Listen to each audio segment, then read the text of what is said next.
கர்த்தருக்கு மகிமை உண்டாவதாக. ஆண்டவராக இயேசு கிறிஸ்துவின் நாமத்தினாலே அருமையான கூறியிருந்திருக்கிற உங்கள் அனைவரையும் அன்போடு நான் வாழ்த்துகிறேன். கர்த்தருக்கு மகிமை உண்டாவதாக. இந்த நாளிலும் ஆண்டவருக்காக எதையாவது சாதிக்க வேண்டும், ஆண்டவருக்காக எதையாவது செய்ய வேண்டும் என்று விரும்பி வாஞ்சித்து தன்னை அர்ப்பணித்திருக்கிறவர்கள் எல்லாரையும் மீண்டும் ஒரு விஷயம் அன்போடு நான் வாழ்த்துகிறேன். அதற்கு மிக முக்கியமாக நமக்கு தேவையான ஒன்று என்னவென்று சொன்னால் பரிசுத்த ஆவியானவர். இந்த ஆவியானவர் துணை இல்லாதபடி நாம் ஆண்டவருக்காக பெரிய காரியங்களை சாதிக்க முடியாது. ஆண்டவருக்கென்று சொல்லி நாம் வாழவும் முடியாது. எனவே இந்த மாலை வேளையிலே நாம் கொஞ்ச நேரம் ஆவியானவரை குறித்து நாம் தியானிக்க போகிறோம். அதற்கு பின்பதாக இந்த ஆவியானவரை குறித்து நம்ம ஆவியானவரை பெற்றுக்கொள்ளும்படியாக நம்ம ஜெபிக்க போகிறோம். மற்ற செய்தி போல ஏதோ செய்தியை கேட்டோம், ஜெபித்து முடித்தோம் என்பதல்ல. இந்த ஜெப நேரத்திலே ஆவியானவரை பெற்றுக்கொள்ளும்படியாக நாங்கள் நடத்தும் போது நீங்களும் கண்களை மூடி சத்தத்தை மட்டும் வீடியோ பார்க்கணும் அவசியம் இல்லை, சத்தத்தை மாத்திரம் நீங்கள் கேட்டு முழங்கால் படியிட்டு அந்த ஆவியானவரை நீங்கள் பெற்றுக்கொள்ள வேண்டும் என்று அன்போடு உங்களை கேட்டுக்கொள்கிறேன். ஒருவேளை நேரடியான ஒரு முகாம் போனாதான் ஆவியானவரை பெற்றுக்கொள்ள முடியுமா? இல்லை. பஸ்ல போகும்போது, வேன்ல போகும்போது, கார்ல போகும்போது, போன்ல ஜெபிக்கும் பொழுது ஆவியானவரை பெற்றிருக்கிறார்கள். எனவே இந்த நாளிலே உங்களோடு கூட ஆண்டவர் இருக்கிறார், உங்கள் பக்கத்திலே ஆண்டவர் இருக்கிறார். எனவே நாங்கள் இங்கே ஜெபத்தை நடத்தும் பொழுது நீங்களும் ஒரு விருப்பத்தோடு வாஞ்சியோடு கூட ஆவியான நிரப்பும் என்று கேட்டு அந்த அபிஷேகத்தை பெற்றுக்கொள்ள வேண்டும் என்று அன்போடு உங்களை கேட்டுக்கொள்கிறேன். இப்பொழுதும் ஆண்டவர் நம்மோடு பேசும்படியாக நம்ம எல்லோரும் கண்களை மூடி நாம் ஜெபிப்போம். அன்புள்ள பிதாவே, நாங்கள் உம்மை துதிக்கிறோம். இந்த பரிசுத்தமான ஆண்டவரே வேலைக்காக உமக்கு நன்றி. இந்த வேலையிலும் கூட ஆண்டவரே எங்களோடு பேச வேண்டும் என நாங்கள் ஜெபிக்கிறோம். கூடி வந்திருக்கிற எல்லார் மேலும் ஆண்டவரே உம்முடைய ஆவியானவர் அளவில்லாமல் ஊற்றப்பட வேண்டும் என நாங்கள் ஜெபிக்கிறோம். இந்த சூம் மீட்டிங்ல இருந்து யாரெல்லாம் பார்த்து கொண்டிருக்கிறார்களோ, கேட்டுக்கொண்டிருக்கிறார்களோ எல்லாரையும் ஆண்டவரே ஒரு விஷயம் பரிசுத்த ஆவியினாலே நீர் நிரப்பி அந்நிய பாஷைகளை பேச ஆண்டவரே நீர் கிருபை பாராட்ட வேண்டும் என நாங்கள் ஜெபிக்கிறோம். ஆண்டவரே நாமத்தை மாத்திரம் மகிமைப்படுத்தும் எல்லா தடைகளும் இயேசு கிறிஸ்துவின் நாமத்தில் விலகட்டும். ஆண்டவரே நீர் மாத்திரம் மகிமைப்படுவீராக. இயேசு கிறிஸ்துவின் நாமத்தில் ஜெபிக்கிறோம் நல்ல பிதாவே, ஆமென். கர்த்தருக்கு மகிமை உண்டாவதாக. மீண்டுமாக உங்கள் எல்லாரையும் ஆண்டவராக இயேசு கிறிஸ்துவின் நாமத்தினாலே அன்போடு நான் வாழ்த்துகிறேன். ஒரு மனிதனுடைய வாழ்க்கையை கிறிஸ்துவுக்கு முன், கிறிஸ்துவுக்கு பின் என்று சொல்லி ரெண்டாக நாம் பிரித்து விடலாம். ஒருவேளை கிறிஸ்து நம்முடைய வாழ்க்கையிலே வருவதற்கு முன்பு இருந்த ஒரு வாழ்க்கை கிறிஸ்துவுக்கு முன்னான வாழ்க்கை, கிறிஸ்து வந்த பின் இருக்கிறதான வாழ்க்கை கிறிஸ்துவுக்கு பின்னான ஒரு வாழ்க்கை. அதைத்தான் நாம் எபேசியர் 2ஆம் அதிகாரத்திலே பார்ப்போம் என்று சொன்னால், எபேசியர் 2ஆம் அதிகாரம் நீங்கள் 1 முதல் 3 வரை வாசிக்கும் பொழுது அங்கே வேதத்திலே பார்க்கிறோம், கிறிஸ்துவுக்கு முன் இருந்த மனிதன், அதாவது பழைய மனிதன் எப்படி இருந்தான் என்று சொல்லி அங்கே எழுதப்பட்டிருக்கிறது. நீங்க வாசித்தீங்கன்னு சொல்லி சொன்னா 2ஆம் வசனத்துல வாசித்தீங்கன்னா, அவைகளில் நீங்கள் முற்காலத்திலே இவ்வுலகத்திற்கு ஏற்றபடியாகவும் கீழ்ப்படியாமேன் பிள்ளையிடத்தில் கிரியை செய்கிற ஆகாயத்து அதிகார பிரபுவாகிய ஆவிக்கேற்றபடியாகவும் நடந்து கொண்டீர்கள். அவர்களுக்குள்ளே நாம் எல்லோரும் முற்காலத்திலே நமது மாம்ச இச்சையின்படியே நடந்து நமது மாம்சமும் மனசும் விரும்பினவைகளை செய்து சுவாபத்தினாலே மற்றவர்களைப் போல கோபாக்கினின் பிள்ளைகளாயிருந்தோம் என்று சொல்லி வேதம் சொல்லுகிறது. இது பழைய மனிதன். அதே நீங்கள் எபேசியர் 4ஆம் அதிகாரம் 24ஆம் வசனத்தை வாசிப்போம் என்று சொன்னால், புதிய மனிதனை நாம் அங்கே பார்க்கிறோம். அவன் எப்படி இருப்பானாம்? மெய்யான நீதியிலும் பரிசுத்தத்திலும் தேவனுடைய சாயலாகவும் சிருஷ்டிக்கப்பட்ட புதிய மனுஷனை நீங்கள் தரித்துக் கொள்ளுங்கள். பழைய மனுஷன் எப்படி இருப்பானாம்? அவன் இந்த உலகத்துக்கு ஏற்று நடப்பான், கீழ்ப்படியாமல் இருப்பான், ஆகாயத்து அதிகார பிரபுவிக ஆவிக்கேற்று நடந்து கொள்ளுவான், நம்முடைய மாம்ச இச்சையின்படியே நடப்பான், மாம்ச மனசு விரும்பவில்லை அவன் செய்வான், கோபாக்கின் பிள்ளைகளாய் இருப்பான். இது பழைய மனிதன். புதிய மனிதன் எப்படி இருப்பானாம்? மெய்யான நீதி அவனுக்குள் இருக்கும், பரிசுத்தம் அவனுக்குள் இருக்கும், தேவ சாயலாக அவன் காணப்படுவான். சோ இந்த பழைய மனிதன், புதிய மனிதன். 22ஆம் வசனத்தை 4:22 வாசிக்கும் பொழுது, அந்தபடி முந்தின நடைக்குரிய மோசம் போக்கும் இச்சைகளாலே கெட்டு போகிற பழைய மனிதனை நீங்கள் களைந்து போட்டு. சோ 2 விதமான மனிதனுக்கு சொல்லப்பட்டிருக்கு. ஒன்று பழைய மனிதன், புதிய மனிதன். பழைய மனிதன் எப்படி இருந்தான், புதிய மனிதன் எப்படி இருந்தான் வேதத்திலே பார்த்தோம். இந்த பழைய மனிதன் புதிய மனிதனாய் மாற வேண்டும் என்று சொன்னால் அந்த புதிய மனிதன் தன்னுடைய புதிய மனித வாழ்க்கையிலே பெருக வேண்டும் என்று சொன்னால் என்ன செய்ய வேண்டுமாம்? அதே எபேசியர் 4ஆம் அதிகாரம் 23ஆம் வசனத்தை உங்களுக்காக வாசிக்கிறேன் பாருங்கள். எபேசியர் 4:23, உங்கள் உள்ளத்திலே புதிதான ஆவி உள்ளவர்களாகி. அருமையான டியர் பிரதர்ஸ், வேதம் சொல்லுகிறது, இந்த பழைய மனிதனை நீங்கள் களைந்து போட்டுவிட்டு புதிய மனிதனை நீங்கள் தரித்துக் கொள்ளும்படியாக புறப்பட்டு விடாதீர்கள். இந்த பழைய மனிதனை களைத்து போடும் அதே நேரத்திலே உங்கள் உள்ளத்திலே புதிதான ஆவி உள்ளவர்களாய் மாற வேண்டும் என்று வேதம் சொல்லுகிறது. அருமையான பிரதர்ஸ், நீங்கள் நம்முடைய வாழ்க்கையிலே பழைய மனிதனை களைந்து போடுகிறோம், நல்லது. ஆண்டவர் ஏற்றுக்கொள்கிறோம், நல்லது. உடனடியாக புதிய மனிதனை தரித்துக் கொள்ள வேண்டும், நீதியிலே பெருக வேண்டும், பரிசுத்தத்திலே பெருக வேண்டும், தேவ செயலாய் பெருக வேண்டும் என்று சொல்லி பிரயாசப்படுகிறோம், நாம் விரும்புகிறோம், நல்லதுதான். ஆனால் அதற்கு இடையிலே நாம் ஒன்று செய்ய வேண்டுமா? நம்முடைய உள்ளத்திலே புதிதான ஆவி உள்ளவர்களாய் மாற வேண்டும். இந்த புதிதான ஆவி என்பது என்ன? பரிசுத்த ஆவியானவர். ஏற்கனவே நமக்குள் தேவன் தந்த ஆவி இருக்கிறது, மனித ஆவி இருக்கிறது. வேதம் சொல்லுகிறது, புதிதாக ஒரு ஆவியை நீங்கள் உங்கள் ஆவியோடு இணைத்துக் கொள்ள வேண்டும். அந்த இணைத்துக் கொள்ளுகிற புதிய ஆவி என்னவென்று சொன்னால் பரிசுத்த ஆவியானவர். பரிசுத்த ஆவியானவர்.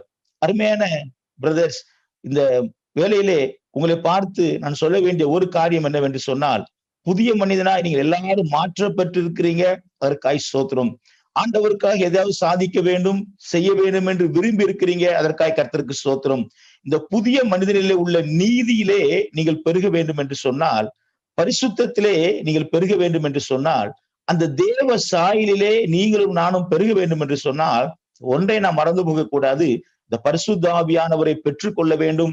இந்த பரிசுத்த ஆவியானவராலே நாம் எப்பொழுதும் நிறைந்து காணப்பட வேண்டியது அவசியம். அப்பொழுதுதான் நமக்குள் இருந்து புதிய மனிதருக்குரிய சுபாவங்கள் வெளிப்படும். புதிய மனிதனாய் நம்ம ஆண்டவருக்காக பெரிய காரியங்களை சாதிக்க முடியும். இந்த பரிசுத்த ஆவியானவர் நமக்குள் ஏன் வருகிறார் என்ற ஒரு கேள்வி உங்களுக்கு உண்டாகலாம். ஒருவேளை அவர் ஆவி என்று சொன்ன உடனே ஏதோ சரீரம் தேவைப்படும் என்பதற்காக நமக்குள் வருகிறாரோ? இல்லை. அவர் பரிசுத்த ஆவியானவர் திருத்துவத்தின் 3வது நபராய் இருக்கிறார். பிதா, குமாரன், பரிசுத்த ஆவியானவர். அவர் ஆவி அல்ல, ஆவியானவர். அவர் ஆழ்த்தத்துவம் உள்ளவர். நமக்குள் ஏன் வருகிறார் என்று சொல்லி பார்ப்போம் என்று சொன்னால், நமக்குள் எதற்காக அவர் வருகிறார்?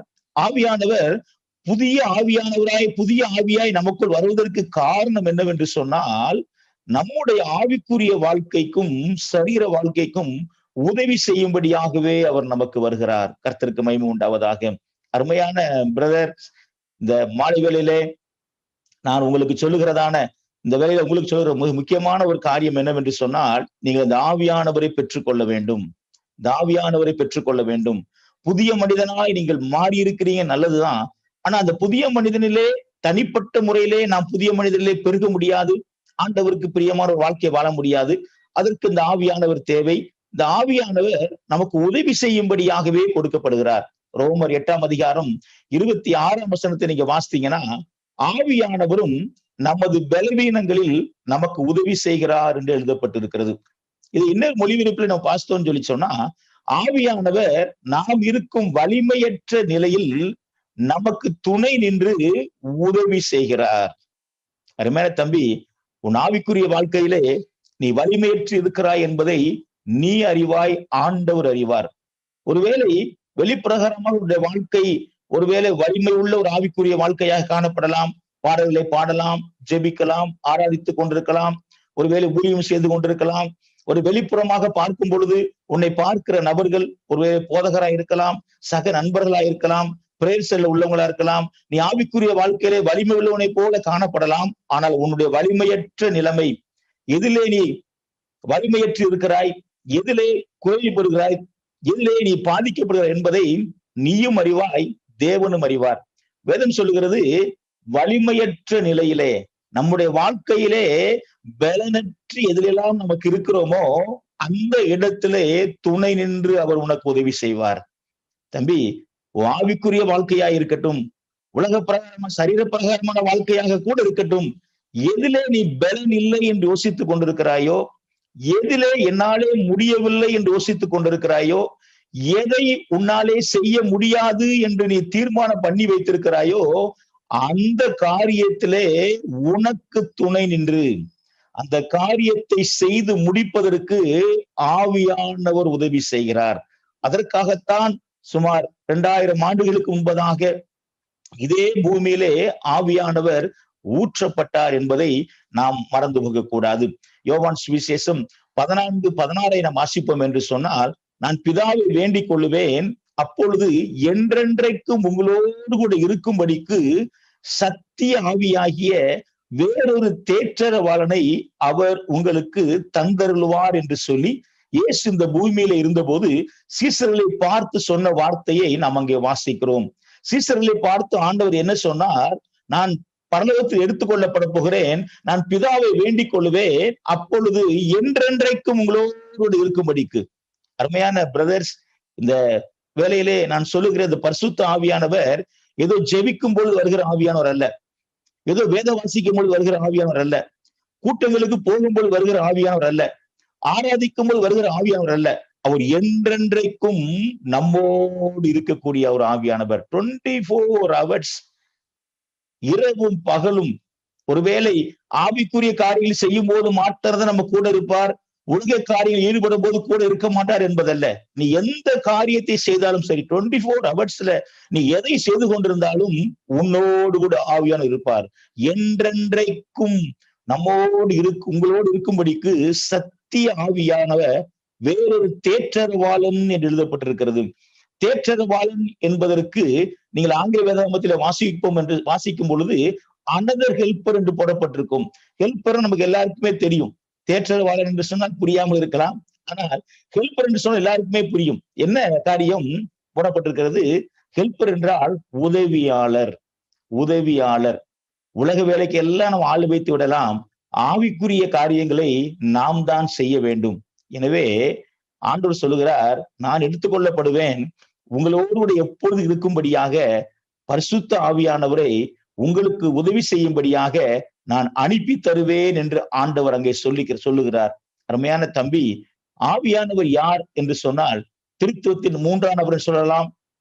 அவர் ஒவ்வொரு காரியங்களை சொல்லிக்கொண்டே போகலாம். ஆனால் சுருக்கமாய் ஆவியானவர் யார் என்று சொல்லுவோம் என்று சொன்னால், நம்முடைய ஆவிக்குரிய வாழ்க்கைக்கு நமக்கு உதவி செய்யும்படியாக தேவனாலே கொடுக்கப்பட்டிருக்கிற திருத்துவத்தின் 3ஆவது நபர் தான் பரிசுத்த ஆவியானவர். இதை சொல்லும் பொழுது எனக்கு மகிழ்ச்சியா இருக்கிறது.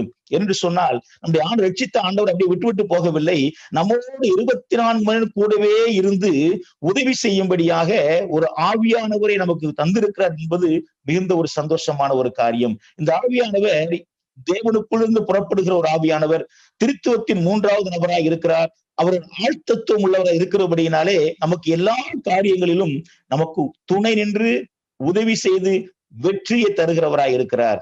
அருமையான பிரதர், நீங்க வசந்த கேட்டுக்கிட்டு இருக்கிறீங்க, நீங்க அநேக இடங்கள்ல பலவீனப்பட்டு போயிருக்கிறீங்க. உங்க ஆவிக்குரிய வாழ்க்கையில அநேக இடங்கள்ல நீங்க பலற்று போயிருக்கிறீங்க.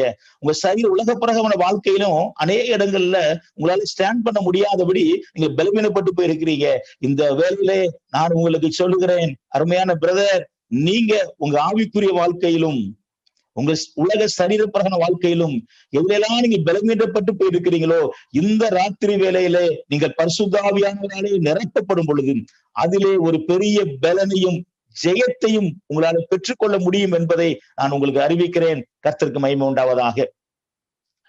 ஆவியானவர் நமக்கு உதவி செய்கிறார் என்று சொன்னேன். அவர் செய்கிற ஒரு 3 உதவிகளை மாத்திரம் சொல்லிவிட்டு நாம் ஜெபிக்க வேண்டும் என்று விரும்புகிறேன். கர்த்தருக்கு மகிமை உண்டாவதாக. ஒரு 3 உதவிகளை மாத்திரம் நான் சொல்ல வேண்டும் என்று விரும்புகிறேன். முதலாவது உதவி என்னவென்று சொன்னால், நம்முடைய ஆவிக்குரிய வாழ்க்கையிலே அடித்தளமாய் காணப்பட வேண்டிய ஒரு காரியம் என்னவென்று சொன்னால், அது பரிசுத்தம், ஹோலினஸ். ஆவிக்குரிய வாழ்க்கையிலே அடித்தளம் பரிசுத்தத்திலே அமைந்திருக்கிறது. சோ இந்த ஆவியானவர் முதலாவது நமக்கு செய்யக்கூடிய ஒரு பெரிய உதவி என்னவென்று சொன்னால், பரிசுத்த வாழ்க்கைக்கு அவர் உதவி செய்கிறார். ஒருவேளை பரிசுத்தம் என்று சொல்லும் பொழுது நமக்கு எல்லோருக்குமே தெரியும் எந்தெந்த இடங்கள்ல பலவீனப்பட்டு போயிருக்கிறோம் என்பதை நம்ம எல்லோருமே அறிந்திருக்கிறோம். ஒருவருக்கு ஒரு காரியத்திலே பரிசுத்திலே குறைபட்டு இருப்பாங்க, விழுந்து எழும்பி கொண்டிருப்பாங்க. ஆனால் இந்த ஆவியானவர் நமக்கு ஒரு ஜெயத்தை கொடுக்கிற ஒரு ஆவியானவராய் இருக்கிறார். வேதம் அழகாய் சொல்லுகிறது. ரோமர் 8ஆம் அதிகாரம் 2ஆம் வசனத்தை வாசிக்கும் பொழுது, ஆவியின் பிரமாணம் என்னை பாவம் மரணம் என்பவர்களின் பிரமாணத்தில் என்று விடுதலையாக்கிற்றே. இந்த ரட்சிப்பு என்பது 3 காலங்களுக்கு உரியது. ரட்சிக்கப்பட்டேன், ரட்சிக்கப்பட்டு கொண்டிருக்கிறேன், ரட்சிக்கப்படுவேன் என்று சொல்லி. சோ ரட்சிக்கப்பட்டேன் என்பது கடந்த காலம் செய்த பாவத்தின் தண்டனையிலிருந்து ஒரு விடுதலை. அதை இயேசு இலவசமாய் கொடுத்து விடுகிறார்.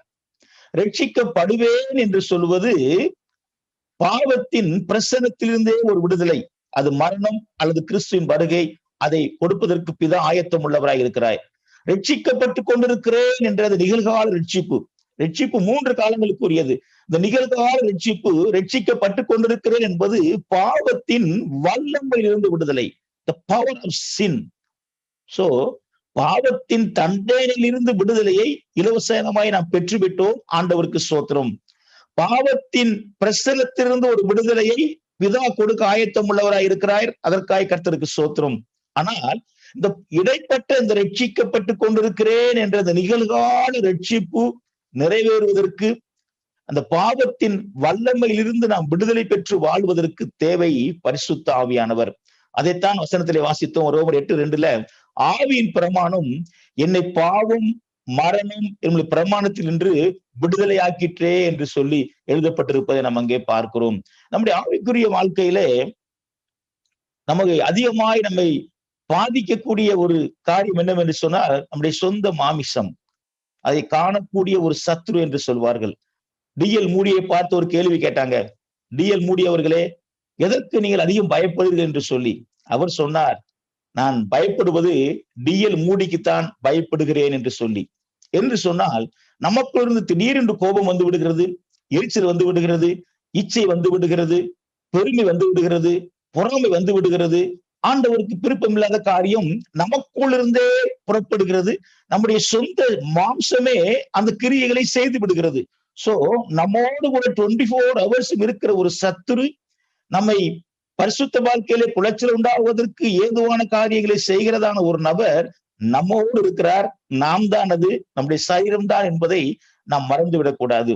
நீங்கள் கலாத்தியர் நிருபம் 5ஆம் அதிகாரம் 19 முதல் 21 வரை வாசிக்கும் பொழுது இந்த மாம்சத்தின் கிரியைகள் எப்படியெல்லாம் இருக்கும் என்று ஒரு பெரிய பட்டியலே போடப்பட்டிருக்கிறது.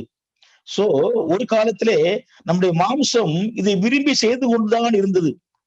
ரட்சிக்கப்பட்ட உடனே நம்முடைய மாம்சத்துல எந்த ஒரு மாற்றம் உண்டாவதில்லை. ரட்சிக்கப்பட்ட உடனே பிளாஸ்டிக் கண் மாறவில்லை.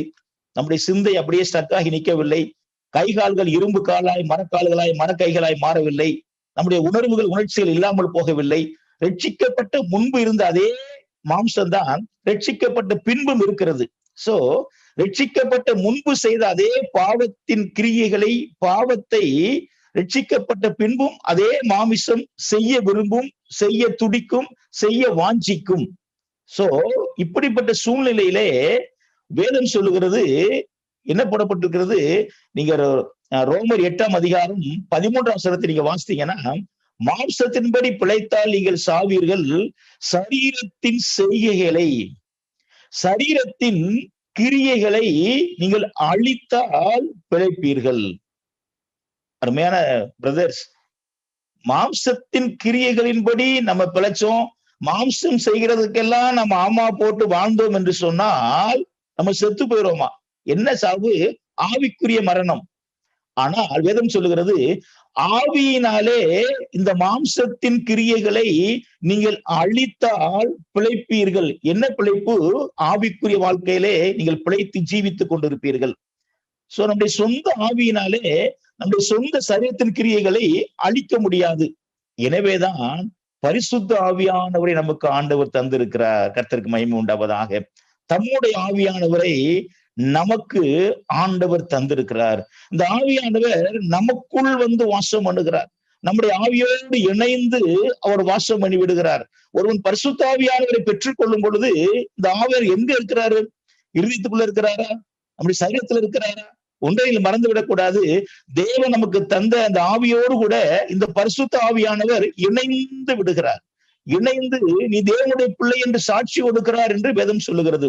சோ நம்முடைய ஆவியோடு இணைந்த உடனே நம்முடைய ஆவிக்கு ஒரு புது பலன் உண்டாகி விடுகிறது. ஒரு பெரிய பலன் கிடைத்து விடுகிறது. அந்த பலத்தினாலே சரீரத்தின் கிரியைகள் எல்லாம் நாம் அழிக்க முடியும் என்று வேதம் சொல்லுகிறது.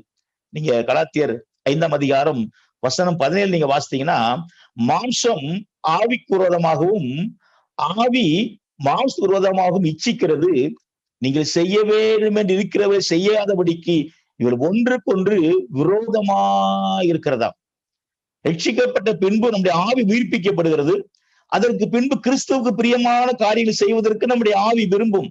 வேதம் சொல்கிறது, கிறிஸ்துக்கு விருப்பமான காரியங்களை ஆவி செய்ய விரும்பும் போது நம்முடைய மாமிசம் கிறிஸ்துக்கு விருப்பமில்லாத காரியங்களை செய்வதற்கு நேராக நம்ம இழுத்து கொண்டு போக முயற்சிக்கும். இந்த போட்டியில நம்ம வெற்றி பெற வேண்டும் என்று சொன்னால் நம்முடைய சொந்த ஆவியினாலே சொந்த பலத்தினாலே முடியாது. நம்முடைய ஆவிக்குள்ளாக பரிசுத்த ஆவியானவர் தங்கி வாசம் பண்ண வேண்டும். அப்பொழுது மாம்சத்தின் பலன் குறைந்து ஆவியின் பலன் அதிகரித்து விடுகிறபடியினாலே மாம்சம் எந்த பக்கம் இழுத்தாலும், ஆண்டு விருப்பமில்லாத காரியங்களை செய்யும்படி எங்க இழுத்தாலும் இந்த ஆவியானவர் துணையோடு அதற்கு மறுப்பு தெரிவிக்க நம்மாலே முடியும். இல்லை என்று சொல்வதற்கு நம்மாலே முடியும். அருமையான பிரதர்ஸ், நீ அநேக தடுமாறுகிற காரியங்கள் சொல்லிக் கொண்டிருக்கிறேன். நம்முடைய மாம்சம் விரும்புகிறதையே செய்து கொண்டிருக்கிறீர்கள். உங்கள் மனசு விரும்புகிற காரியங்களே செய்து கொண்டிருக்கிறீர்கள்.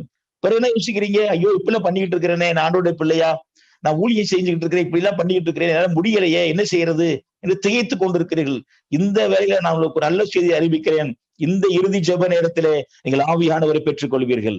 நீங்கள் ஆவியானவரை கேட்டு பெற்றுக் கொள்ளுங்கள். நீங்கள் ஆவியானவர் பெற்றுக் கொள்ளும் பொழுது எதிலெல்லாம் நீங்கள் தடுமாறி விழுந்து எழும்பிக் இருக்கிறீர்களோ அதில் எல்லாவற்றிலும் ஒரு ஜெயம் நீங்கள் பெறுவீர்கள். எதெல்லாம் நீங்கள் மாம்சத்திற்கு கீழ்ப்படிந்து கொண்டிருக்கிறீர்களோ அந்த காரியங்களிலே ஒரு ஜெயத்தை நீங்கள் பெற்றுக்கொள்ள முடியும். கர்த்தருக்கு மகிமை உண்டாவதாக. முதலாவது, நம்முடைய பரிசுத்த வாழ்க்கைக்கு நமக்கு ஆவியானவர் உதவி செய்கிறார் என்று நான் உங்களுக்கு சொன்னேன். ஆண்டவருக்கு மகிமை உண்டாவதாக. இந்த பரிசுத்த வாழ்க்கை வாழ்வதற்கு ஆவியானவர் துணை வேண்டும் என்பதை நீங்கள் மறந்து போக கூடாது. உங்கள் எல்லோருக்கும் எனக்கும் பரிசுத்த வாழ்க்கைக்கு ஆவியானவர் தேவை. நம்முடைய மாம்ச கிரியைகளை அழித்து ஜெயம் எடுப்பதற்கு நமக்கு பரிசுத்த ஆவியானவர் தேவை. ஆவிக்குரிய வாழ்க்கை என்று, பரிசுத்த வாழ்க்கை என்று சொல்லும் பொழுது ஜெபம், வேத தியானம் எல்லாவற்றையும் இணைத்துக் கொள்ளலாம். இதையெல்லாம் செய்வதற்கும் நமக்கு ஆவியானவர் உதவி செய்கிறார். கர்த்தருக்கு மகிமை உண்டாகட்டும். இரண்டாவது ஒரு உதவி என்னவென்று சொன்னால், ஆவியானவர் நமக்கு செய்யக்கூடிய இரண்டாவது உதவி என்னவென்று சொன்னால், நம்முடைய ஊழியத்திலே நமக்கு அவர் உதவி செய்கிறார். இல்லை என்று சொன்னால் ஆவியானவர் நம்மை எடுத்து பயன்படுத்துகிறார். எடுத்து பார்த்து வாசித்தீங்கன்னா, அப்போஸ்தலர் 1ஆம் அதிகாரம் 8ஆம் வசனம் வாசித்தீங்கன்னு சொன்னா, அருமையான தம்பி, அதற்கு முன்பு ஒன்று சொல்ல விரும்புகிறேன். இந்த ஊழியம், ஆண்டவருக்காக எதையாவது சாதித்து விட வேண்டும், எதையாவது செய்து விட வேண்டும், இந்த காரியங்கள் எல்லாம் நாம செய்யற காரியங்கள் அல்ல, நம்மை கொண்டு ஆவியானவர் செய்யக்கூடிய காரியம். ஊழியம் என்பது நம்மை ஆவியானவர் பயன்படுத்துவது. ஆண்டவருக்காக எதையாவது சாதித்திட வேண்டும் என்ற ஒரு பெரிய துடிப்பை இருப்பதை செயல்படுத்த வேண்டும் என்று சொன்னால் அதற்கு ஆவியானவர் தேவை. அப்போஸ்தலர் 1ஆம் அதிகாரம் 8ஆம் வசனம் நம்ம தெரிந்த வசனம் தான். ஆவியானவர் உங்களிடத்திலே வரும் பொழுது நீங்கள் பலனடைந்து என்று சொல்லப்பட்டிருக்கிறது. இது என்ன பலன்? ஆவிக்குரிய உள்ளான மனிதனிலே ஒரு பலன், டுனாமிஸ் பவர், தேவ பலன். புறம்பான மனிதன் பலன் பெறுவதற்கு சாப்பிடுகிறோம், தண்ணீர் அருந்துகிறோம். அதே போல உள்ளான மனிதன், ஆவிக்குரிய மனிதன் பலன் அடைய வேண்டும் என்று சொன்னால் இந்த ஆவியானவர் நமக்குள் வரும் பொழுதுதான் நாம் பலன் அடைகிறோம். அதைத்தான் வேதம் சொல்லுகிறது, ஆவியானவர் உங்களிடத்தில் வரும் பொழுது நீங்கள் பலன் அடைந்து பூமியின் கடைசி பரியந்தம் எனக்கு நீங்கள் சாட்சிகளாய் இருப்பீர்கள். அது மூல மொழிபெயர்ப்பிலே இரத்த சாட்சிகளாய் இருப்பீர்கள் என்று எழுதப்பட்டிருக்கிறது.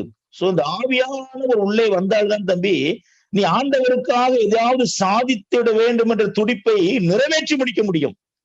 துடிப்பு நல்லதுதான், விருப்பம் நல்லதுதான். ஆண்டவருக்காக நான் வாழுவேன், ஆண்டவருக்காக எதையாவது சாதிக்க வேண்டும், ஆண்டவருக்காக எதையாவது செய்து முடிய வேண்டும் என்று சொல்லி ஒரு பெரிய விருப்பம் உண்டாகியிருப்பது உண்மைதான். அந்த விருப்பத்தை நான் நிறைவேற்றி முடிக்க வேண்டும் என்று சொன்னால் இந்த பரிசுத்த ஆவியானவர் அபிஷேகம் நமக்கு தேவை. இந்த பரிசுத்த ஆவியானவரின் நிறைவு நமக்கு தேவை. அவர் வரும் பொழுது நீங்கள் இரத்த சாட்சியாய் இருப்பீர்கள். இரத்த சாட்சியாய் வாழுகிற ஒரு அனுபவம், இரத்த சாட்சியாய் மடிகிற ஒரு அனுபவம். இந்த ரெண்டு அனுபவத்திற்கும் நமக்கு ஆவியானவர் தேவை என்பதை நாம் மறந்து விடக்கூடாது. அருமையான தம்பி, இயேசு கிறிஸ்து இந்த பூமியிலே ஜீவித்த போதும் அவர் தானாக ஊழியம் செய்யவில்லை. அவர் பரிசுத்த ஆவியினாலே நிரப்பப்பட்டுதான் ஊழியம் செய்தார்ன்னு சொல்லப்பட்டிருக்கிறது. அப்போஸ்தலர் 10ஆம் அதிகாரம் 38 வாசித்தீங்கன்னா, தேவன் அவரை பரிசுத்த ஆவியினாலும் வல்லமையினாலும் நிறைத்திருந்தார். எனவே அவர் நன்மை செய்கிறவராய் சுற்றித் திரிந்தார். பிசாசின் பிடியில் அகப்பற்ற யாவரையும் விடுவிக்கிறவராய் சுற்றித் திரிந்தார். பிணியாளிகளை சுகப்படுத்தவராய் சுற்றித் திரிந்தார். சுவிசேஷத்தை அறிவிக்கிறவராய் சுற்றித் திரிந்தார். இதெல்லாம் செய்வதற்கு ஒரு காரணம் என்னவென்று சொன்னால், இந்த பரிசுத்த ஆவியானவரை ஞானஸ்தானம் பெற்று கரையேறின போது இயேசுவானவர் பெற்றுக்கொண்டார். புறா ரூபம் கொண்டு ஆவியான அவர் மேல் இறங்கினார். அவர் உற்பத்தியானது பரிசுத்த ஆவியினாலேதான் உற்பத்தியானார், உற்பவிக்கப்பட்டார், அவர் பிறந்தார். ஆனாலும் கூட அந்த ஏற்ற வேலை வரும் பொழுது அந்த பரிசுத்த ஆவியானவரை மீண்டும் ஒரு விசை பெற்றுக்கொள்ள வேண்டியது அவருக்கு அவசியமா இருந்தது.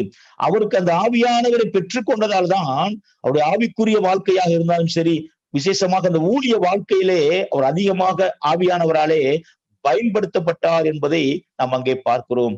அதே போல சீசர்கள் வாழ்க்கை நீங்க பாத்தீங்கன்னு சொன்னா, அப்போஸ்தலர் 4ஆம் அதிகாரம் 31 வாசித்தீங்கன்னா, பரிசுத்த ஆவியினாலே அவர்கள் நிரப்பப்பட்டு தேவ வசனத்தை சொன்னார்கள் எழுதப்படவில்லை, தைரியமாய் சொன்னார்கள்.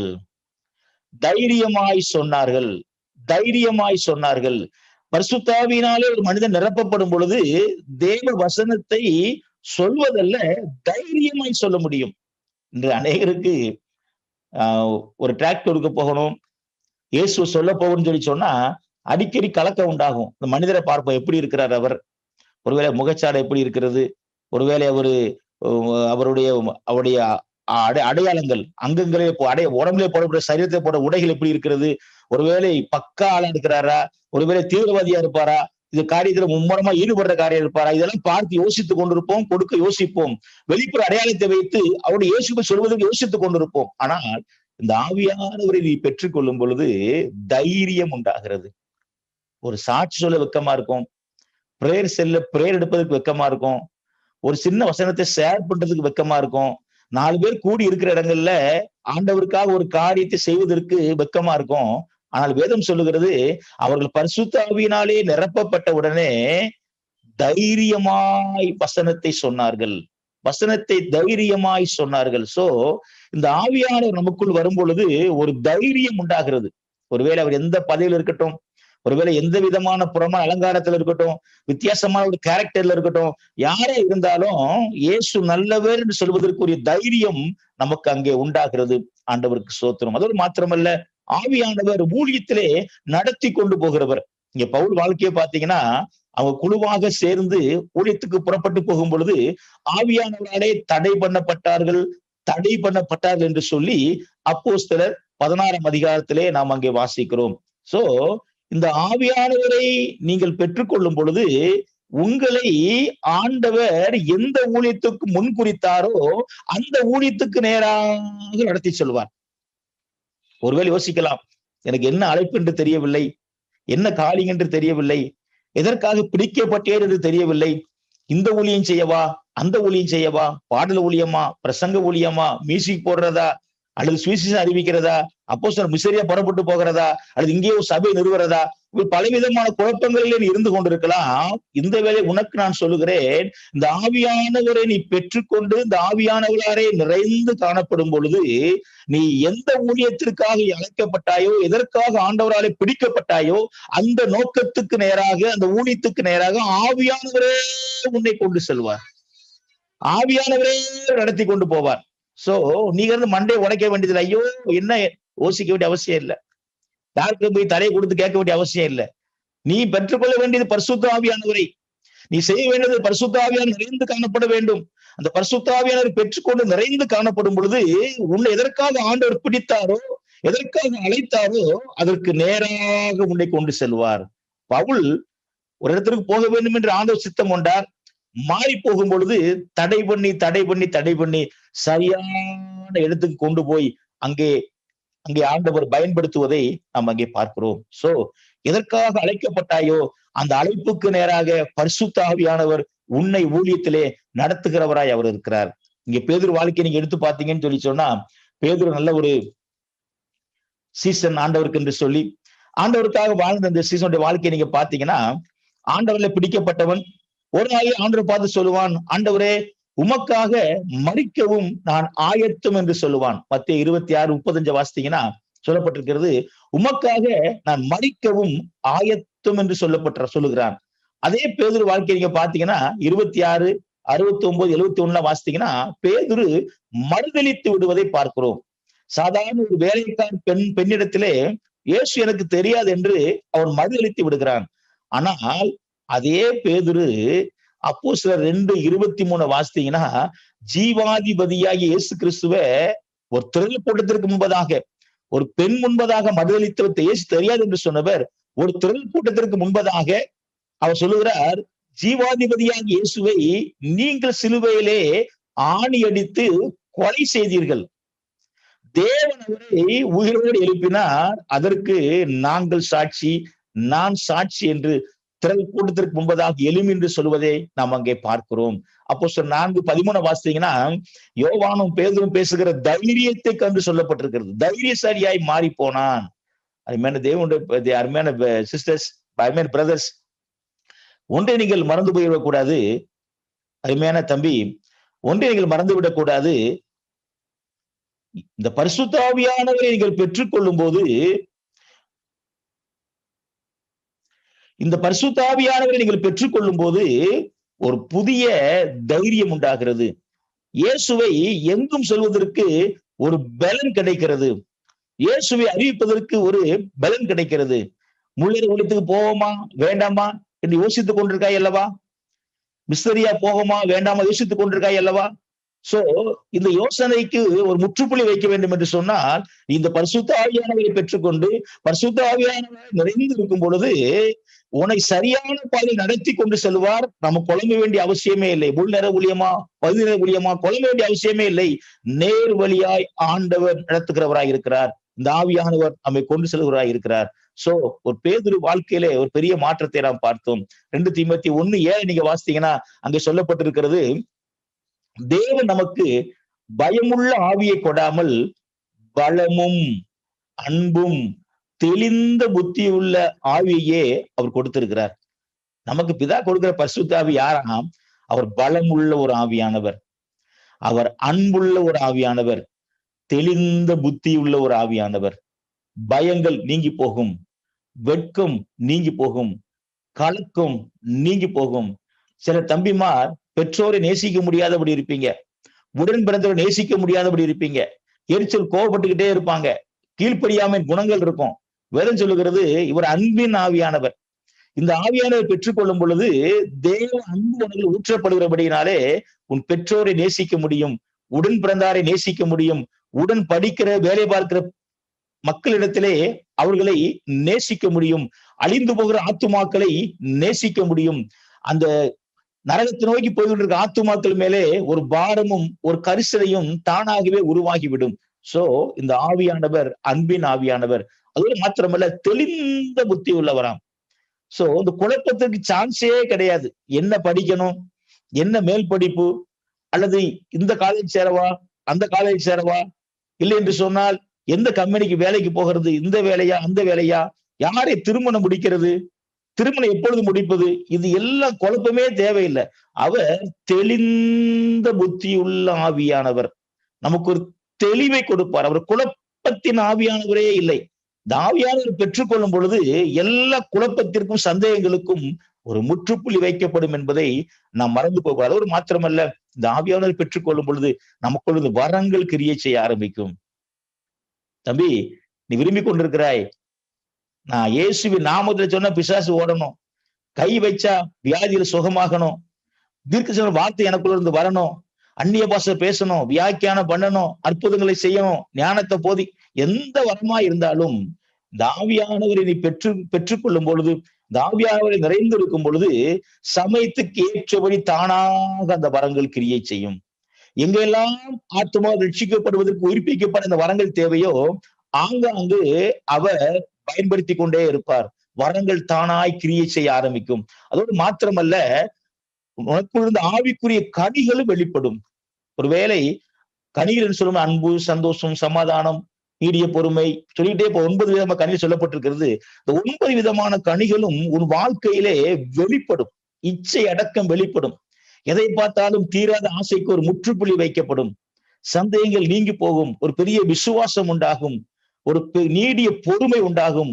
ஒரு அன்பு உண்டாகும். நம்ம யாரையுமே மற்றவங்களை கனமா எண்ணுவதற்கத்தக்கதாக நமக்குள்ள ஒரு தாழ்மையின் சுபாவம் உருவாகும். சோ இந்த ஆவிக்குரிய கனிகளும் இந்த ஆவியானவர் மூலமாக நமக்குள் இருந்து வெளிப்படுகிறது என்பதை நாம் மறந்துவிடக் கூடாது. அதோடு மாத்திரமல்ல, 3வது காரியம் சொல்லி நாம் ஜெபிக்க போகிறோம். 3வது ஒரு காரியம் உதவி என்னவென்று சொன்னால், அவர் உலக வாழ்க்கைக்கும் அவர் உதவி செய்கிறார். நான் சொன்னேன் பரிசுத்த வாழ்க்கைக்கு, அதை ஆவிக்குரிய வாழ்க்கை என்று வைத்துக் கொள்ளலாம். 2வது ஊழிய வாழ்க்கைக்கு அவர் உதவி செய்கிறார். 3வது அவர் உலக வாழ்க்கைக்கும் அவர் உதவி செய்கிறார். நம்ம ஏசாயாவின் புத்தகம் 11ஆம் அதிகாரம், நீங்க 2ஆம் வசனத்தை உங்களுக்காக நான் வாசிக்கிறேன் பாருங்கள். ஏசாயா 12:2.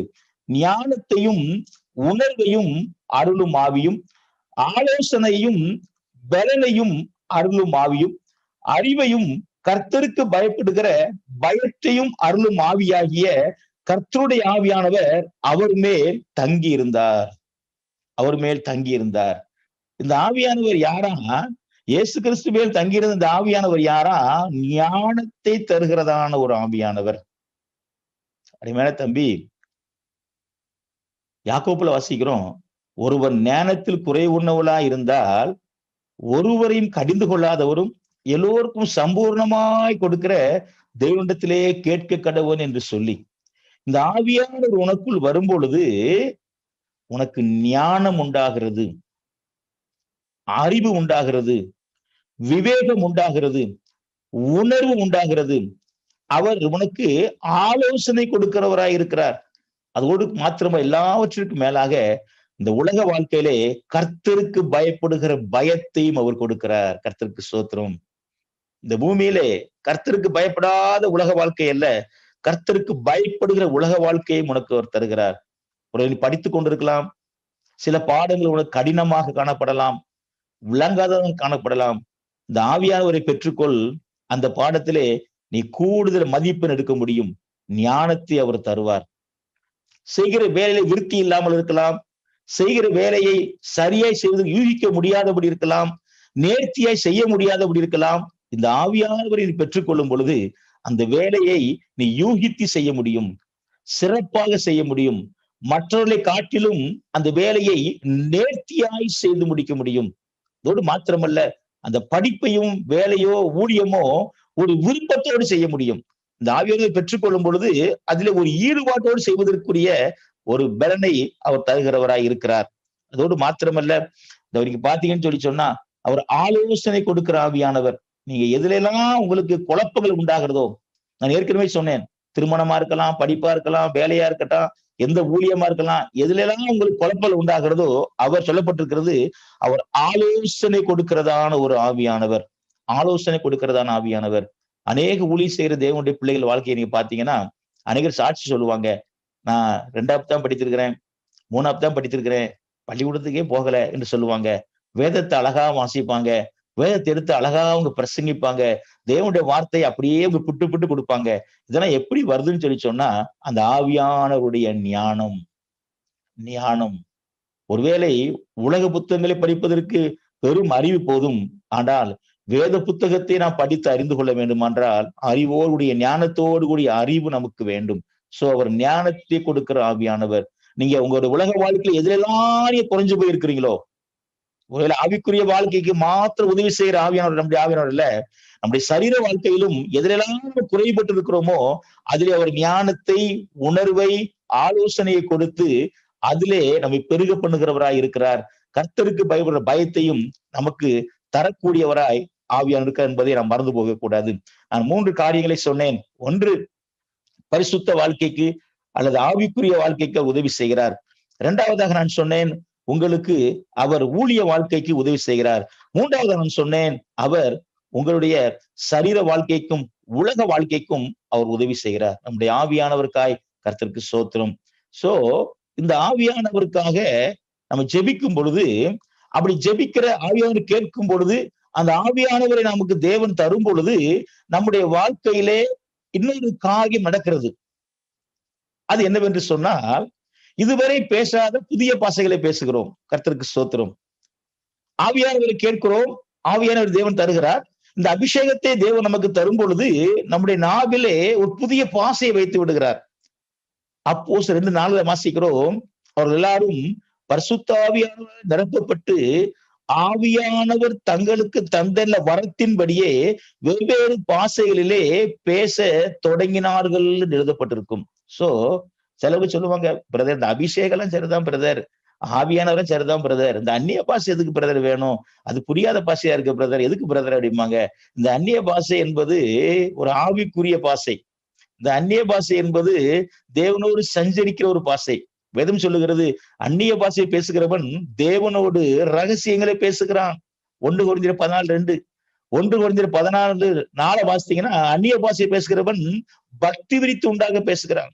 நீ அந்நிய பாஷை பேச பேச ஆவிக்குரிய வாழ்க்கையிலே ஒரு புத்துணர்ச்சி உண்டாகும், ஆவிக்குரிய வாழ்க்கையிலே ஒரு வளர்ச்சி உண்டாகும்.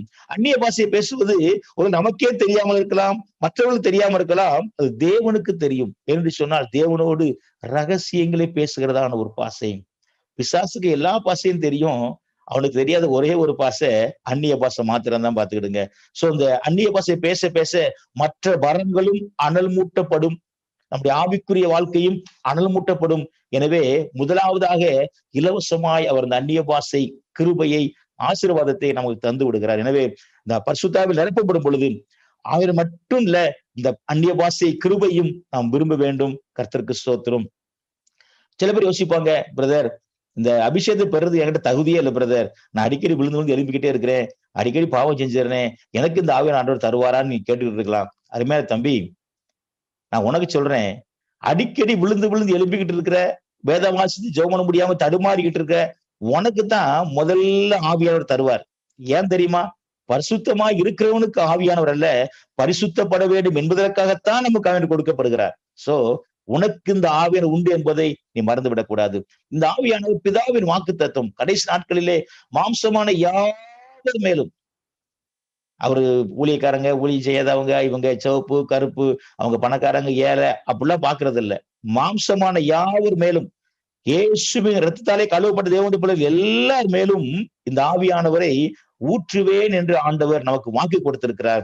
ஆவியானவரை நாம் பெற்றுக்கொள்ள வேண்டும் இருக்கிற வாஞ்சியை காட்டிலும் அதை நமக்கு கொடுத்து விட வேண்டும் என்று அதிக வாஞ்சியோடு தேவன் இங்கே வந்திருக்கிறார். கர்த்தருக்கு மகிமை உண்டாவதாக.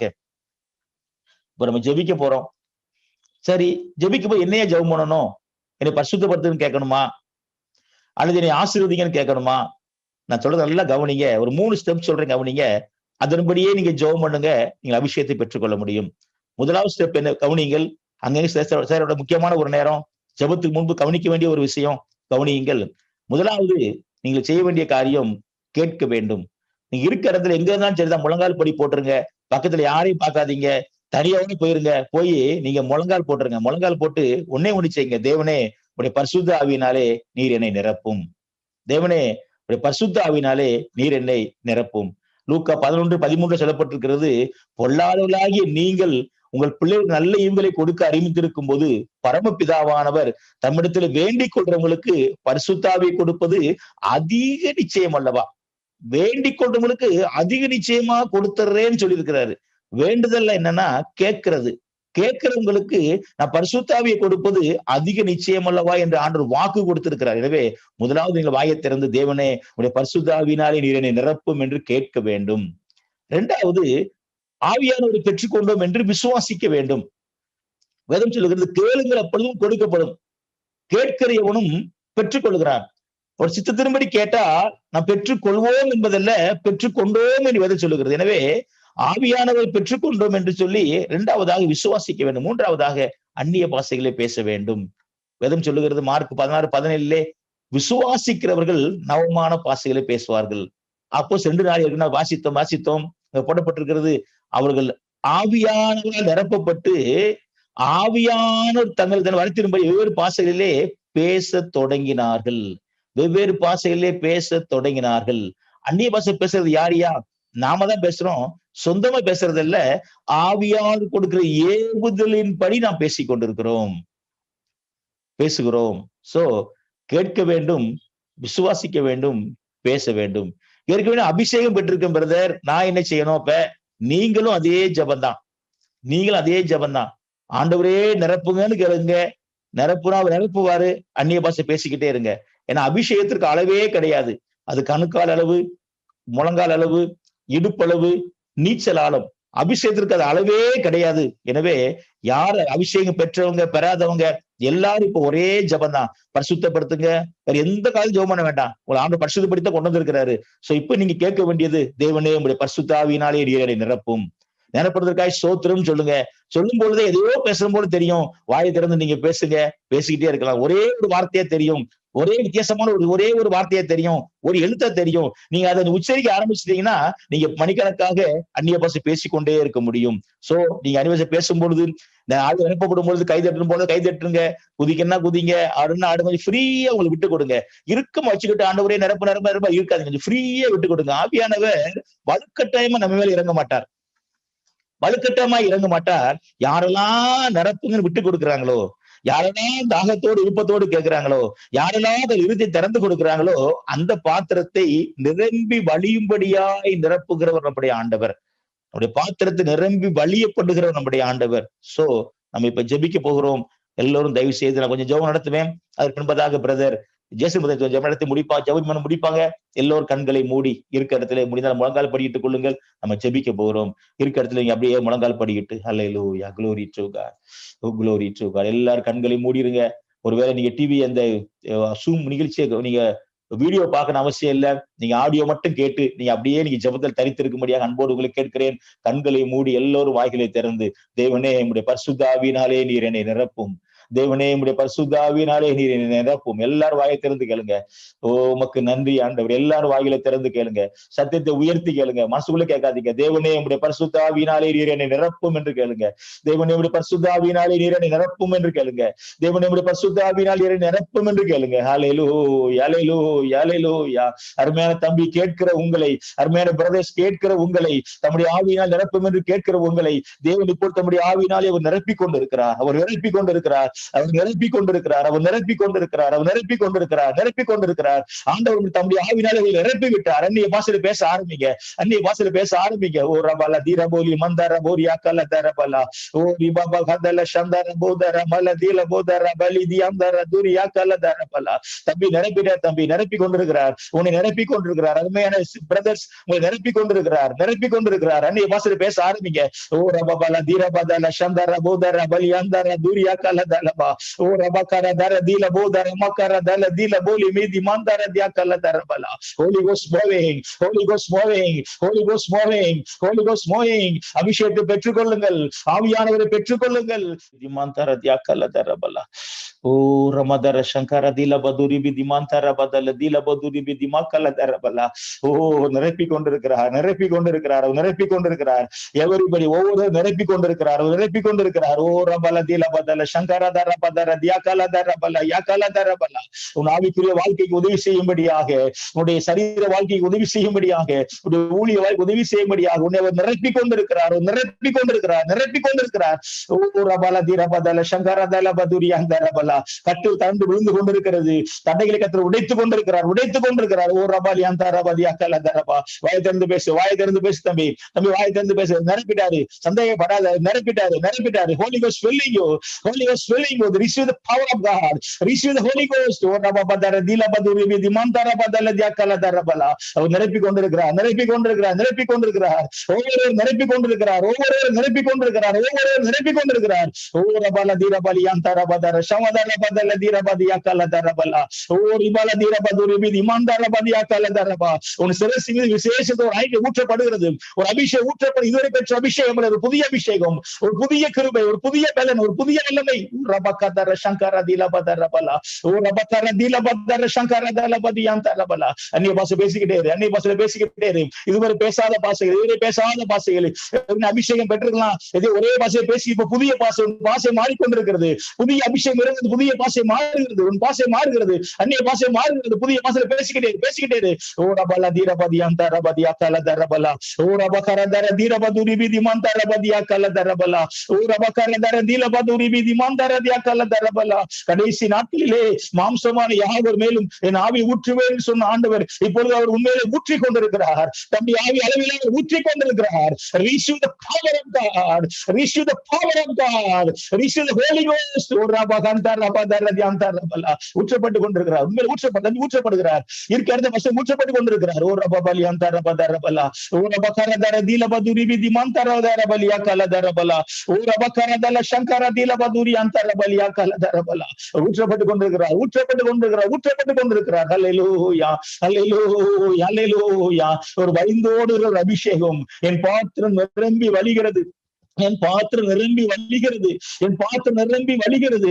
உன் பாத்திரத்தை ஆண்டவர் நிரம்பி வழிய பண்ணி கொண்டிருக்கிறார். வழிகிறதான ஒரு அபிஷேகம், புரண்டு ஓடுகிறதான ஒரு அபிஷேகம் உன் உள்ளத்தில் இருந்து நதிகள் புரண்டு ஓடுகிறது. புரண்டு ஓடிக்கொண்டிருக்கிறது. ஓ ரபலியான் தரபல தரபலா ஓ ரபகரதல சங்கரதில போதியான் தரதியா கல தரபலா. எல்லா குழப்பம் நீங்கி கொண்டிருக்கிறது. அவிசுவாசம் நீங்கி கொண்டிருக்கிறது. பயம் வெட்கம் நீங்கி கொண்டிருக்கிறது. உன்னை தேவன் தம்பி ஆண்களை போல அளவில் நிரம்பி கொண்டிருக்கிறார். அல்லேலூயா, அல்லேலூயா, பலவீன கட்டுகள் மாறுகிறது. உன் ஆவிக்குரிய வாழ்க்கைகள் பலவீனங்கள் மாறிக்கொண்டிருக்கிறது. சரீர வாழ்க்கைகள் பலவீனங்கள் மாறிக்கொண்டிருக்கிறது. பலத்தின் ஆவியானவர் உண்மை பலமாய் இறங்கி கொண்டிருக்கிறார். அல்லேலூயா. ஓ ரபலே அந்தரபதர சங்கரதர பலதி அந்தரபலா ஓ ரபகல தலபது லிமிதி மந்தரதலியா கலதரபலா. அந்நிய பாஷை மாத்திரம் பேசிக்கிட்டே இரு. அந்நிய பாஷை மாத்திரம் பேசிக்கிட்டே இரு. அந்நிய பாஷை மாத்திரம் பேசிக்கிட்டே இரு. அந்நிய பாஷை மாத்திரம் பேசிக்கிட்டே இரு. ஓ ரபலி அந்தரதியா கலதரபலா. கேளு, விசுவாசி பேசு. இன்னும் நிரப்புங்கன்னு சொல்லி கேளு. இன்னும் நிரப்புங்கன்னு சொல்லி கேளு. இது போதாதுன்னு சொல்லி கேளு. இன்னும் நிரப்புங்கப்பா, இன்னும் நிரப்புங்கப்பா, இன்னும் நிரப்புங்கப்பா. இது போதாதப்பா, இது போதாதப்பா. உமக்காக எழுந்து பிரகாசிக்கணுமே, உமக்காக பெரிய காரியங்களை சாதிக்கணுமே, உமக்காக காரியங்களை செய்து மடியணுமே. கர்த்தாவே, பூமியை நான் கலக்கணுமே, உலகத்தை நான் கலக்கணுமே. இந்த அளவு போதாத ஆண்டவரே, இந்த அளவு போதாத ஆண்டவரே, இந்த அளவு போதாத ஆண்டவரே. அதே அபிஷேகம் ஊற்றப்பட்டு கொண்டிருக்கிறது. ஓ ரபபரியா கலதரபலா ஓ ரிமகரதல சங்கரதரபது விவிதி மந்தரதியா கலதரபலா ஓ ரிமகரதரபது விவிதி மந்தரியா கலதரபலா. இயேசுக்குள் இருந்த அதே அபிஷேகம், இயேசுக்குள் இருந்த அதே ஆவியானவரை தேவன் உன் மீது அளவில்லாமல் ஊற்றி கொண்டிருக்கிறார். அதே ஆவியானவரை இயேசு உனக்குள் இப்பொழுது வைத்துக் கொண்டிருக்கிறார். பெற்றுக்கொள் அபிஷேகத்தை. ஓ ராகத்யா கலதரபலா ஓ ரிமகரதியந்தரதியந்தரபதுரி அந்தரபலா. அந்நிய பாஷையில பேசு, அந்நிய பாஷையில பேசிக்கிட்டே இரு. அந்நிய பாஷையில பேசிக்கிட்டே இரு. அந்நிய பாஷையில பேசிக்கிட்டே இரு. அந்நிய பாஷையில பேசிக்கிட்டே இரு. அல்லேலூயா. உமக்கு நன்றி ஆண்டவரே, நன்றி ஆண்டவரே, நன்றி ஆண்டவரே, நன்றி ஆண்டவரே, நன்றி ஆண்டவரே, நன்றி ஆண்டவரே. உமக்கு நன்றி ஆண்டவரே, உமக்கு ஸ்தோத்திரம் ஆண்டவரே. அல்லேலூயா. தொடர்ந்து ஜேசன் பிரதர் நடத்தி ஜெபம் பண்ணி முடிப்பாங்க. ஓ நமக்கு இன்னும் ஒரு 5 நிமிடங்கள் நம்ம ஜெபிக்கலாம். ஸ்தோத்திர ஆண்டவரே, ஸ்தோத்திர ஆண்டவரே. ஹல்லேலூயா, ஹல்லேலூயா. ஜெபிக்கலாம். ஆண்டவரே, உம்முடைய பிரசன்னத்தால நிரப்புங்கன்னு சொல்லலாம். ஆண்டவரே, ஹல்லேலூயா. 3 குறிப்புகளை நம்ம பார்த்தோம் அல்லவா? பரிசுத்தமான வாழ்க்கைக்கு நம்மளுக்கு பரிசுத்த ஆவியானுடைய வல்லமை தேவை என்று சொல்லி பார்த்தோம். ஊழிய வாழ்க்கைக்கு தி சூப்பர் நேச்சுரல் கிஃப்ட்ஸ் ஆபரேஷனுக்கு அந்த ஆவியானவருடைய வரங்கள் நம்முடைய வாழ்க்கையில கிரியை செய்யறதுக்கு ஆவியானுடைய நிறைவு நம்மளுக்கு தேவைன்னு சொல்லி பார்த்தோம்.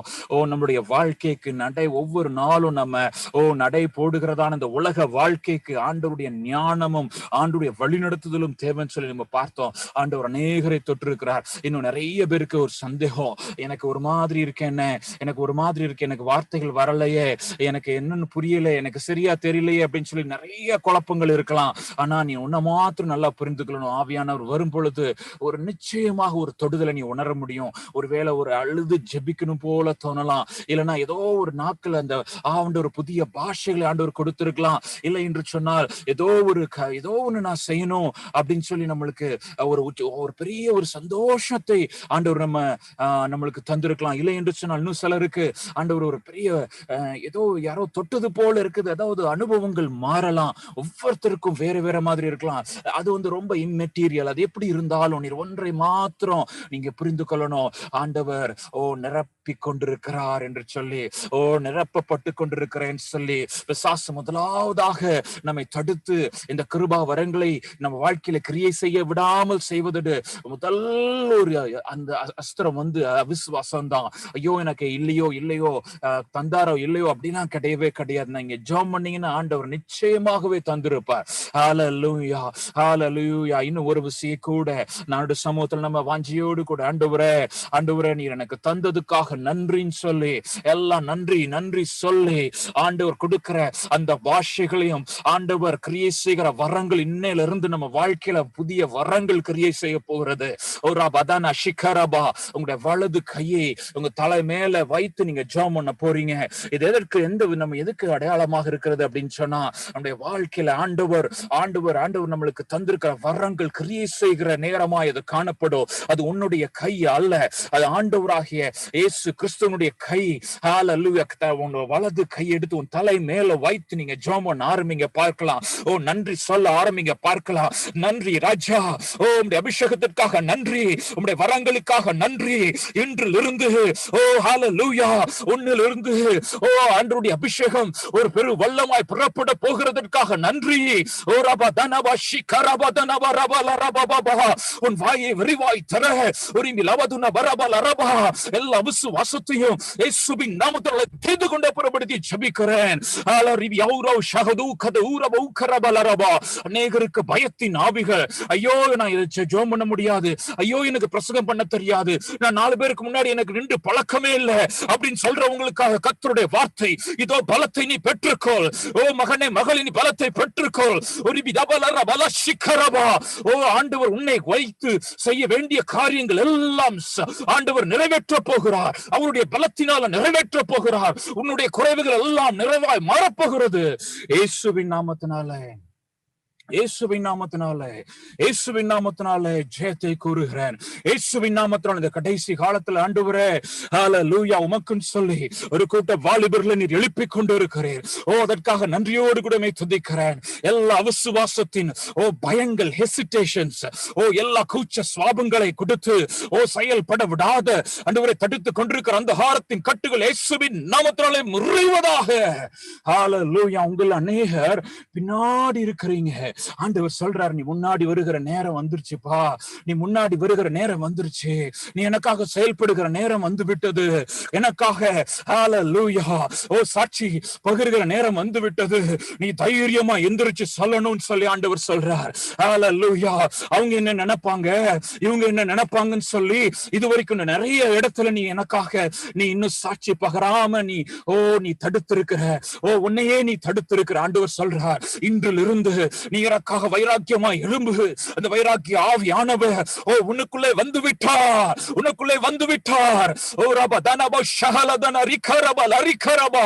எல்லாரும் விசுவாச அறிக்கையிடுங்க பார்க்கலாம். இனிமே நான் பின்னாடி இருக்க மாட்டேன், ஆண்டவருக்காக எழுந்து செயல்பட போகிறேன். ஆண்டவர் என்னை பலப்படுத்துவார். உண்மைதான், என்னுடைய கூச்ச சுவாபம் இருக்கிறது உண்மைதான், எனக்கு பயந்த சுவாபம் உண்மைதான், எனக்கு பிரசங்கம் பண்ண தெரியாதது உண்மைதான், நான் ஞானத்துல குறைவுள்ளவன் உண்மைதான், ஞானத்துல குறைவுள்ளவள் உண்மைதான். ஆனால் என்னுடைய குறைவுகளை பரிசுத்த ஆவியானவர் இதோ நிறைவாய் நடத்தி கொண்டிருக்கிறார். நிறைவாய் அவர் நிறைவான ஆவியானவர் நிறைவாய் நடத்தி கொண்டிருக்கிறார். இன்றிலிருந்து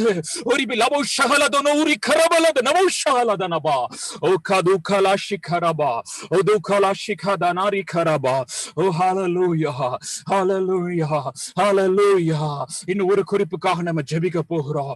சரீர பலவீனங்கள், நிறைய பேருக்கு சரீர பலவீனங்கள், சரீர பலவீனத்தினால என்னால முன்னாடி போக முடியாதுன்னு நீங்க நினைக்கிறீங்க, ஆண்டவருக்காக செய்ய முடியாதுன்னு சொல்லி நினைக்கிறீங்க. உங்களில் சிலர் இயேசுவின் நாமத்தினால் இப்பொழுதே சுகமளிக்கிற ஆவியானவர் கடந்து வந்திருக்கிறார். ஹல்லேலூயா.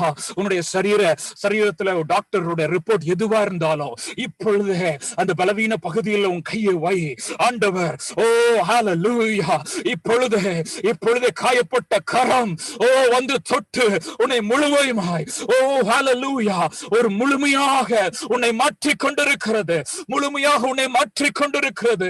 பலவீனங்கள் எல்லாம் இயேசுவின் நாமத்தினாலே சபித்து புறப்படுத்தி ஜெபிக்கிறேன். ஒரே கரத்துல ஒப்பு கொடுக்கிறேன் ராஜா. தொடர்ந்து கிரியை செய்யுங்க, ஆண்டவரே ஹல்லேலூயா, அந்த பிள்ளைங்களோட வாழ்க்கையில எங்களுடைய வாழ்க்கையிலையும் உம்முடைய சுத்தத்தை நீ நிறைவேற்றி நடத்த வேண்டுமாய் கூட ஜெபிக்கிறோம். ஆண்டவரே பெரிய காரியங்களை செய்யுங்க, ஆசீர்வதிங்க, பலப்படுத்துங்க. இயேசுவின் நாமத்தில் பிதாவே, ஆமென், ஆமென்.